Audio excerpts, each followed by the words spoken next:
Chapter 2. The Sun Signs in Love. Love, l'amour, romance. It makes the world go round. In this chapter, you will discover the basic amorous nature of the sun signs. Because men and women have a somewhat different approach to love and sex, I have divided the signs into woman and man. Also, for those readers interested in how to attract a person born under a particular sign, I have included tips that should prove helpful. Remember, however, that the descriptions are based on the sun signs alone, not on the other important influences in a person's chart. This chapter merely gives you clues into a person's amorous nature, but you can never judge a person entirely on his or her sun sign. Let's say a woman has just met an attractive Taurus man and he has invited her to have dinner with him. By all means, she should read the description of Taurus man's amorous nature to get an inkling of the kind of man he is. But she should not cancel her dinner date if she doesn't like everything she reads.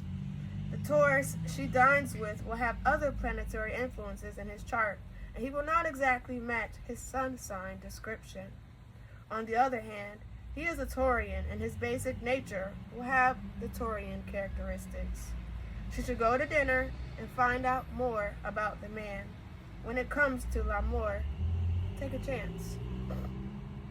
Later on in the book, you will find a chapter on how to compare a lover's horoscope with your own. That takes you further into the various planetary influences. By the time you reach that chapter, you will know a great more deal about astrology. Meanwhile, this preliminary survey provides a general guide and is a useful insight into how each sun sign deals with love. In addition, I include for each sun sign a guide called Amorous Combinations that tell how the signs relate to all the other signs in the zodiac. Let me caution you, however, that the descriptions in this guide are painted in broad strokes and should not seriously affect the decision about whom to make love with, whom to marry, or even whom to have dinner with. Decisions should be based on many other factors. With the above caveat, I included in this chapter a summary of general compatibilities for your sun sign in the hope that it may prove both instructive and amusing. Vive l'amour.